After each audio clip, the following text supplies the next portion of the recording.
సిద్దిపేట జిల్లా గజ్వేల్ మండలంలోని కోమటిబండ గ్రామంలో ఉన్న శ్రీ పాండవకృష్ణ ధ్యాన క్షేత్రం ప్రాంగణంలో హైమాస్ లైట్ ను ఈ రోజు ఉదయం 6:30 ఘనంగా ప్రారంభించారు. ఈ కార్యక్రమానికి ముఖ్య అతిథిగా విచ్చేసిన MLC doctor Yadav Reddy light ను ఆవిష్కరించారు. ఈ హైమాస్ లైట్ సుమారు 1,50,000 అంచనా వ్యయంతో ఆయన యొక్క ఎమ్మెల్సీ నిధుల ద్వారా ఏర్పాటు చేయించారు. ఈ సందర్భంగా సూర్య నమస్కారం బృందం, పిరమిడ్ మాస్టర్ సభ్యులు హాజరై కార్యక్రమాన్ని విశిష్టతను చేకూర్చారు. కార్యక్రమానికి హాజరైన అందరూ ధ్యానం చేశారు. అనంతరం వచ్చిన అతిథులు ధ్యానం యొక్క విశిష్టతను వివరించారు. ఎమ్మెల్సీ యాదవ్ రెడ్డి ఇక్కడ జరుగుతున్న ఆధ్యాత్మిక కార్యక్రమాలను అభినందిస్తూ భవిష్యత్తులో మరిన్ని సహాయ సహకారాలు అందిస్తామన్నారు. అదేవిధంగా ఈ ధ్యాన క్షేత్రంలో ప్రతి 2వ ఆదివారం, 4వ ఆదివారం, పౌర్ణమి మరియు అమావాస్య రోజుల్లో సాయంత్రం ఉచిత ధ్యాన శిక్షణ కార్యక్రమాలు నిర్వహించబడతాయన్నారు. ప్రతి ఒక్కరూ పాల్గొని ధ్యానం ద్వారా మానసిక ఆరోగ్యంగా ఉండాలన్నారు. ఈ కార్యక్రమంలో ఆపన్నహస్తం అధ్యక్షులు బాలచంద్రం, సూర్య నమస్కార బృందం అధ్యక్షులు సుభాష్ రెడ్డి మరియు బృందం పిఎస్ఎస్ఎం గజ్వేల్ అధ్యక్షులు నర్సింహులు, పిరమిడ్ మాస్టర్ రమేష్, రాజిరెడ్డి, బ్రహ్మచారి, నరసింగారావు, ప్రభాకర్, ప్రశాంత్, వేణు, మల్లికార్జున్, శ్రీనివాస్, వజ్రమ్మ, చిలకయ్య, నరసింహులు, ఇతర పిరమిడ్ మాస్టర్లు పాల్గొన్నారు. ఈ కార్యక్రమం విజయవంతం కావడానికి సహకరించిన ఎమ్మెల్సీ యాదవ్ రెడ్డి, సూర్య నమస్కారం బృందానికి, పాల్గొన్న ధ్యాన సాధువులందరికీ pyramid spiritual society movements Gajwel హృదయపూర్వక కృతజ్ఞతలు తెలిపింది.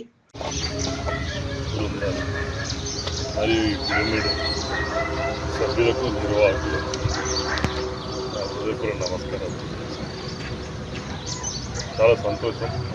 ఎందుకంటే గతంలో 2-3 పర్యాయాలు నన్ను కొన్ని ఇక్కడ జరిగే కార్యక్రమాలకు అతిథిగా పిలిచినప్పుడు అసలు ఈ వాతావరణం చూసినాక ఒక రకమైన ఈ ధ్యానం చేసుకోనికి కానీ చాలా అనువైన ప్లేస్గా భావించడం. అప్పుడు వాళ్ళ అదృష్టవశాత్తు ఇక్కడ స్థానిక నాయకులు కూడా దీన్ని డొనేషన్ చేసిన తర్వాత నర్సింహులు అండ్ వాళ్ళ మిత్ర బృందం అంతా కూడా ఈ స్థాయిలో డెవలప్ చేసింది. అప్పుడు అనిపించింది ఏదో ఒకటి నా ఎమ్మెల్సీ ఫండ్స్ నుంచి ఇక్కడ ఏదైనా ఒక కార్యక్రమం చేయాలి. ఇక్కడ కార్యక్రమాలు జరుగుతున్నాయని తెలుసుకున్నప్పుడు అమావాస్య రోజు రాత్రిపూట కూడా జరుగుతున్నాయి అంటారు. ఇక్కడ సరి అయిన లైట్ కావాలి కాబట్టి ఒక టైమాక్స్ లైట్ చేయాలని ఆ రోజు నేను నిర్ణయించుకొని వాళ్ళు అడగకముందే నేను అనౌన్స్ చేసిపోయినా. వాస్తవానికి ఇది ఒక 2 years బ్యాకే నేను రావాల్సింది మనకు. కానీ దురదృష్టవశాత్తు ఈ ప్రభుత్వం వచ్చినాక ఇవి పాత ప్రభుత్వంలో ఇచ్చిన ఫండ్సే మాయి అవే కొన్ని ఇది తీసుకోనికి ఇంత టైం పట్టింది. ఈ ప్రభుత్వం వచ్చినాక ఫండ్స్ రాలేదు. రాబోయే రోజుల్లో మీరు కోరుకున్నట్టు గత ప్రభుత్వం ఇచ్చినట్టు మా ఎమ్మెల్సీ ఫండ్ సిడిఎఫ్ ఫండ్స్ అని ఉంటుంది, కాన్స్టిట్యున్సీ డెవలప్మెంట్ ప్రోగ్రామ్ ఫండ్ అని. అది గత 2 సంవత్సరాల నుంచి ఏ ఎమ్మెల్యేలకు కానీ ఎమ్మెల్సీలకు కానీ ఇవ్వడం లేదు. మళ్ళీ రేపు అది పునరుద్ధరించి మళ్ళీ మాకు పండిస్తే తప్పనిసరి ఇంట్లో కూడా ఏదన్నా దీనికి అవసరం ఉన్నది మీ కోరిక మీద కూడా తప్పనిసరి. చాలా సంతోషం.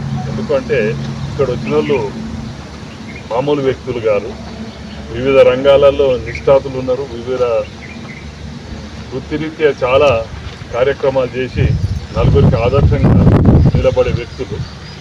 మనం కూడా సమాజంలో ఉన్నాం. ఒక మన ఆరోగ్య కొరకే కాకుండా సమాజ ఆరోగ్యాన్ని కూడా మనము ఆలోచించాల్సిన అవసరం ప్రతి ఒక్కరి బాధ్యత.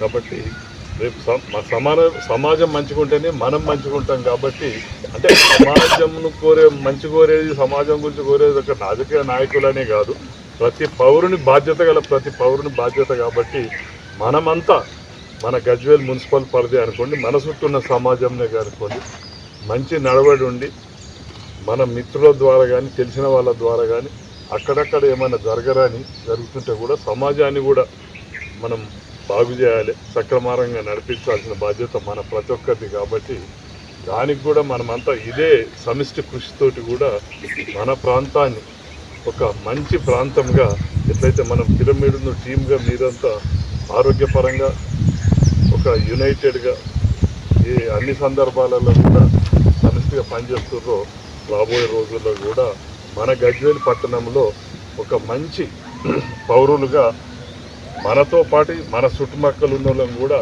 సక్రమంలో పయనించే విధంగా మన అందరం కూడా బాధ్యత తీసుకొని కృషి చేయాలని కోరుకుంటున్నాను.